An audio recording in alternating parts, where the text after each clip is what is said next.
Hello friends, welcome to our channel Largo Education.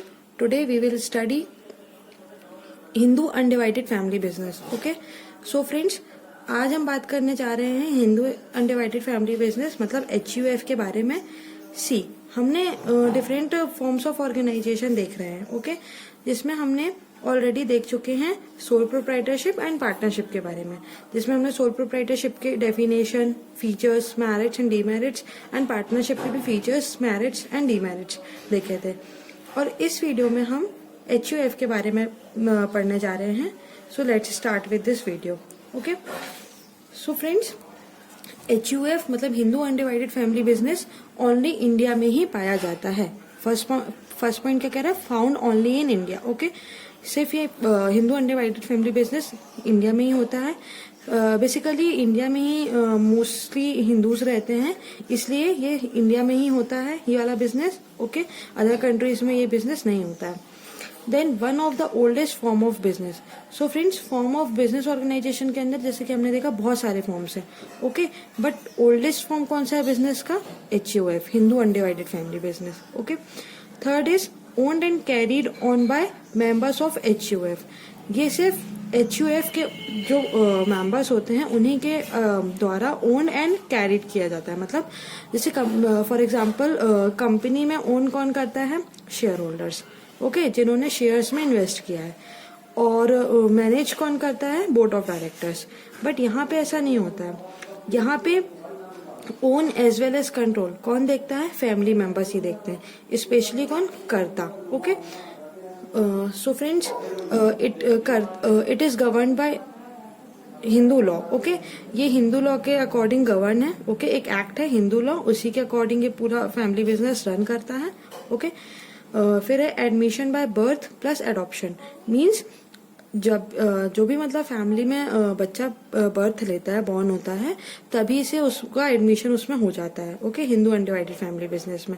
Okay, for example आपके यहाँ आपकी grandfather grand mother कर रहे हैं बिजनेस, ठीक है, पापा मम्मी भी उसी family Hindu undivided family business में है, चाचा चाची भी हैं, ताऊ जी ताया जी भी हैं।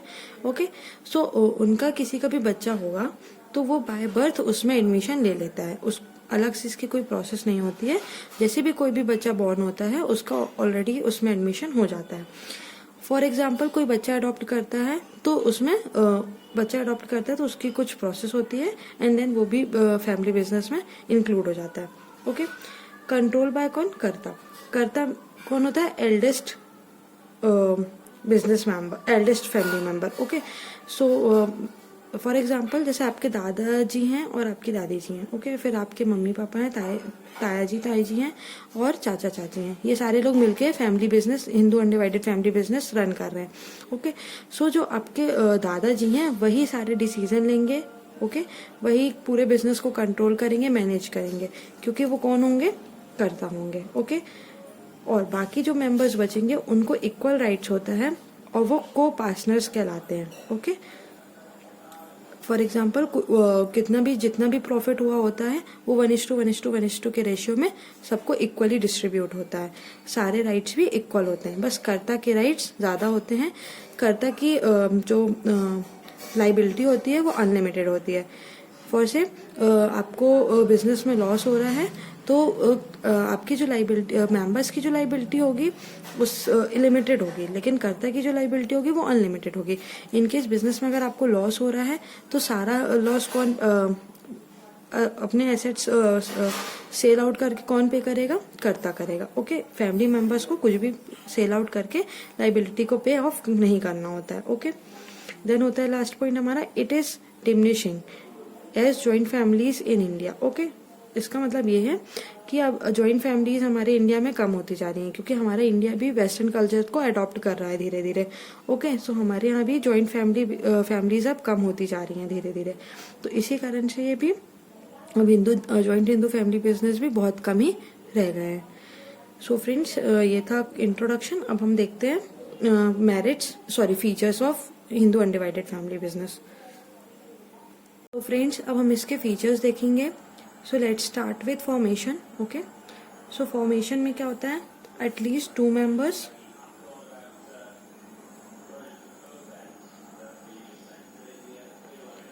एंड सेकेंड होता है ancestral property.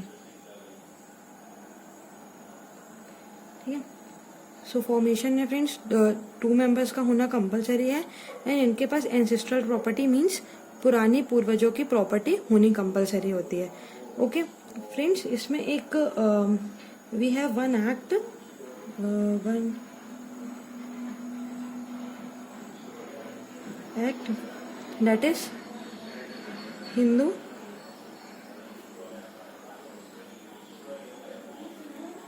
Succession act 1956। Okay, so friends इसमें मतलब कोई भी अलग से एक्ट नहीं बनाया गया था, इसलिए इसमें एक हिंदू सक्सेशन एक्ट बनाया गया था 1956 में, जिसके अकॉर्डिंग ये पूरा गवर्न होता है एंड उसी के रूल्स एंड टर्म्स के अकॉर्डिंग ये पूरा चलता है। ओके, सो हमारा फॉर्मेशन में क्या हो गया, एटलीस्ट 2 मेंबर्स होने चाहिए, एंसेस्ट्रल प्रॉपर्टी होनी चाहिए एंड हिंदू सक्सेशन एक्ट के अकॉर्डिंग हमारा पूरा बिजनेस फॉर्म होना चाहिए। Okay, second feature is liability. So friends, इसमें हमारी लाइबिलिटी वरी करती है। ओके, कैसे करता कि हमारे पास अनलिमिटेड लाइबिलिटी होती है,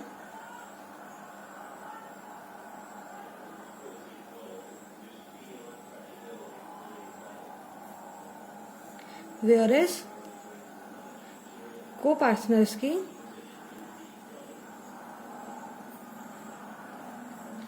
लिमिटेड होती है।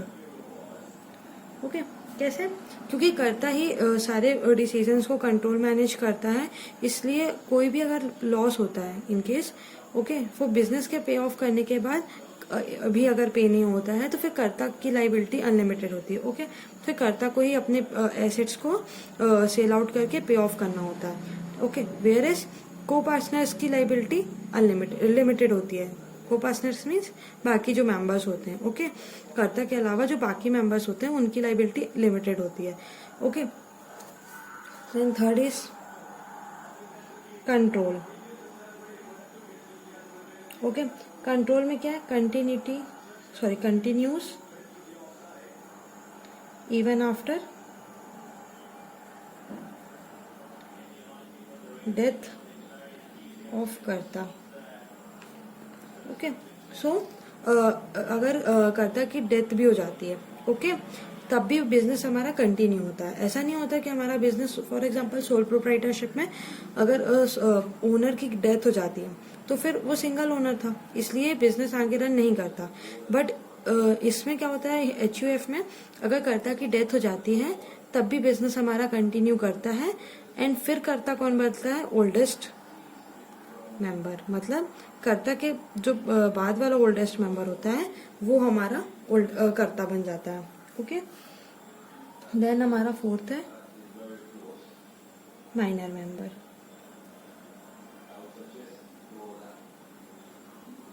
Okay, can became minor member, मैंने आपको अभी इंट्रोडक्शन में ही बताया था।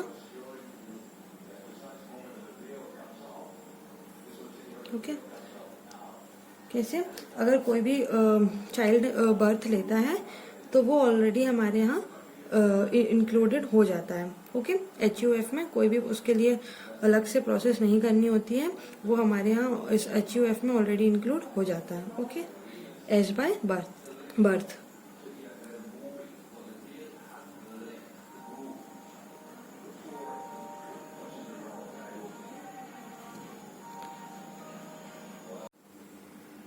सो फ्रेंड्स, थर्ड पॉइंट है हमारा कंट्रोल। ओके,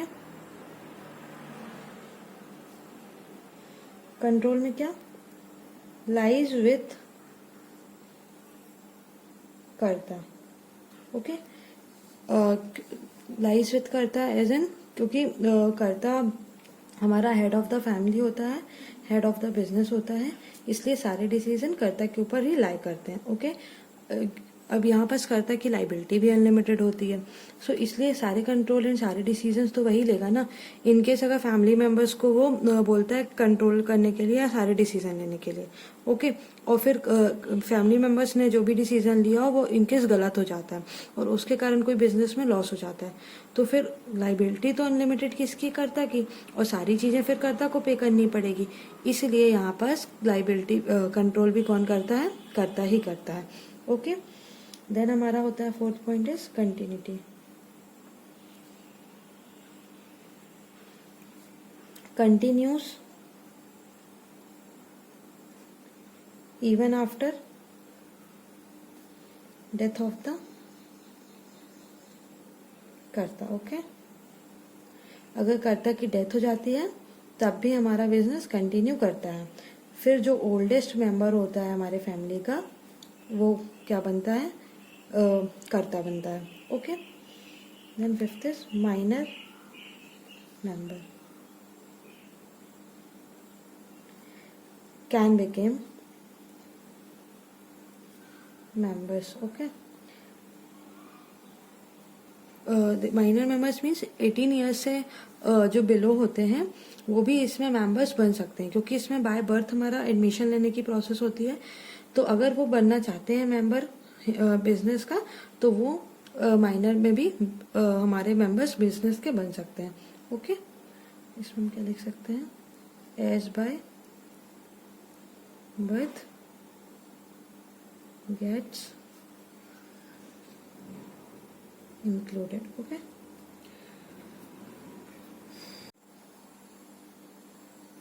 सो फ्रेंड्स अब हम देखेंगे merits of HUF। Okay, so first is effective control.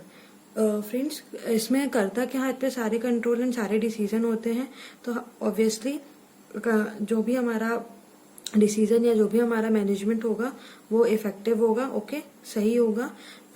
इसमें ऐसे में कॉन्फ्लिक्ट्स भी नहीं होंगे। ओके, क्योंकि बहुत सारे लोग जब डिसीजन लेते हैं बहुत सारे लोगों के पॉइंट ऑफ व्यूज आते हैं तो कॉन्फ्लिक्ट्स भी होने के चांसेस होते हैं। ओके, बट इसमें सिर्फ कर्ता हमारा डिसीजन लेता है, इसलिए इसमें इफेक्टिव कंट्रोल होता है बिजनेस का। Okay, second point is continued business existence.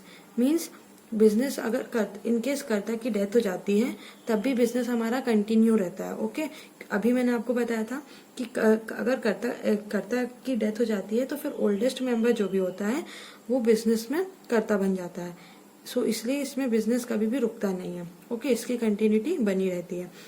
अगर हम वही सोल प्रोप्राइटरशिप के बाद देखें तो सोल प्रोप्राइटरशिप में सिंगल ओनर होता है, इसलिए अगर कभी भी ओनर की डेथ हो जाती है तो फिर बिजनेस वहीं पर वो डिसॉल्व हो जाता है। वहीं हम पार्टनरशिप की बात देखें तो A, B, C मिलके पार्टनरशिप कर रहे होते हैं। इनकेस एक की डेथ हो जाती है तो B और C में कंटिन्यू कर सकते हैं। कंफर्म नहीं है कि वो कंटिन्यू करेंगे ही करेंगे बिजनेस को। ओके, बट इसमें क्या होता है, बिजनेस कंटिन्यू चलता रहता है। देन हमारा थर्ड पॉइंट है limited liability of members. Members की लिमिटेड लाइबिलिटी होती है। अभी मैंने आपको बताया कि कर्ता की हमेशा लाइबिलिटी अनलिमिटेड होती है, बाकी को पार्टनर्स की लाइबिलिटी लिमिटेड होती है। ओके, फोर्थ हम देख रहे हैं इंक्रीज लॉयल्टी एंड कोऑपरेशन। हमारे इसमें क्या होता है, जैसे कि ये फैमिली बिजनेस होता है तो इसमें लोग एक दूसरे के अंदर वो भी नहीं करते हैं, धोखा नहीं देते हैं। ओके, क्योंकि सारे मेंबर्स फैमिली वाले होते हैं तो वो कोऑपरेशन भी करते हैं। इनकेस अगर A, B, C, D partners हैं और AB की फॉर एग्जांपल BC की तबीयत खराब हो जाती है। ओके, तो A और D मिलकर काम करेंगे। वो ये नहीं सोचेंगे कि अरे मैं क्यों इसका काम करूं या फिर ऐसा कुछ भी, क्योंकि ये सब फैमिली मेंबर्स होते हैं तो ये सारे काम एक दूसरे के कर लेते हैं। ओके, सो फ्रेंड्स इसके मैरिट्स थे। अब हम डीमेरिट्स देखेंगे। So friends demerits of HUF। Okay, first is limited resources. Friends यहाँ पे लिमिटेड रिसोर्सेज होते हैं क्योंकि इनके पास सिर्फ एंसेस्ट्रल प्रॉपर्टी बस होती है। ओके, इनके पास और कुछ भी नहीं होता है, ना ही कोई एसेट्स होते हैं ज्यादा, इसलिए इनके पास हमेशा रिसोर्सेज क्या होते हैं, लिमिटेड ही होते हैं। सेकेंड है अनलिमिटेड लाइबिलिटी ऑफ कर्ता। फ्रेंड्स ये अनलिमिटेड लाइबिलिटी वाला पॉइंट आपको हमेशा याद रखना है। ओके, अगर लिमिटेड लाइबिलिटी है तो आप इसको मैरिज में लिख सकते हैं, और अगर अनलिमिटेड लाइबिलिटी है तो आप उसको डीमैरिज बता सकते हैं। सो फ्रेंड्स जैसे यहाँ कर्ता की लाइबिलिटी अनलिमिटेड होती है तो कई बार कर्ता को प्रॉब्लम भी जाती है, ओके, लाइबिलिटीज को पे ऑफ करने में, क्योंकि सिंगल ही पर्सन को सारी लाइबिलिटी पे ऑफ करनी होती है, तो कई बार उसको प्रॉब्लम भी जाती है, इसलिए एक डीमेरिट होता है, ओके, HUF का। Then third is limited managerial skill. As यहाँ पर करता ही हमेशा सारे मैनेजमेंट के डिसीजंस लेता है, सारा कंट्रोल रखता है, तो कई बार यहाँ पर क्या होता है कि हमारे जो मैनेजर स्किल्स हैं वो भी उतने अच्छे नहीं होते। जैसे कि मैंने आपको सोल प्रोप्राइटरशिप में भी बताया था कि सोल प्रोप्राइटरशिप में सिंगल ओनर बिजनेस को ओन और मैनेज करता है, ओके, सारे डिसीजंस को खुद ही कंट्रोल करता है, खुद ही लेता है। तो क्या होता है कि मैनेजरियल स्किल कम होती है, खुद ही अगर एक ही बंदा सारे डिसीजन सारे अपने पॉइंट ऑफ व्यू रखेगा तो ऑब्वियसली स्किल्स कम ही आएंगे। इनके पास इतने रिसोर्सेज भी नहीं होते कि ये एक्सपर्टीज को हायर कर सकें, ओके, सो इसलिए इसमें मैनेजर स्किल भी लिमिटेड होता है, ओके। देन है डोमिनेंस ऑफ कर्ता, ओके, अब क्या होता है कर्ता ही सारी लाइबिलिटी कर्ता की सबसे ज्यादा लाइबिलिटीज होती हैं, तो फिर क्या होता है कि इसमें भी कई बार प्रॉब्लम जाती है, कॉन्फ्लिक्ट्स आ जाते हैं, फैमिली मेंबर्स के बीच में ही लड़ाई झगड़ा होने लगता है, क्योंकि कई बार क्या होता है कि फैमिली मेंबर्स ही कर्ता के डिसीजन से एग्री नहीं होते हैं, तो इसीलिए कई बार फैमिली मेंबर्स के बीच में भी लड़ाई झगड़ा हो जाता है। Okay, so friends, that's it for today's video. Okay, thank you for watching and loving the video. Keep supporting and make sure to share the video and like it. फिर मिलेंगे नेक्स्ट वीडियो के साथ। Thank you.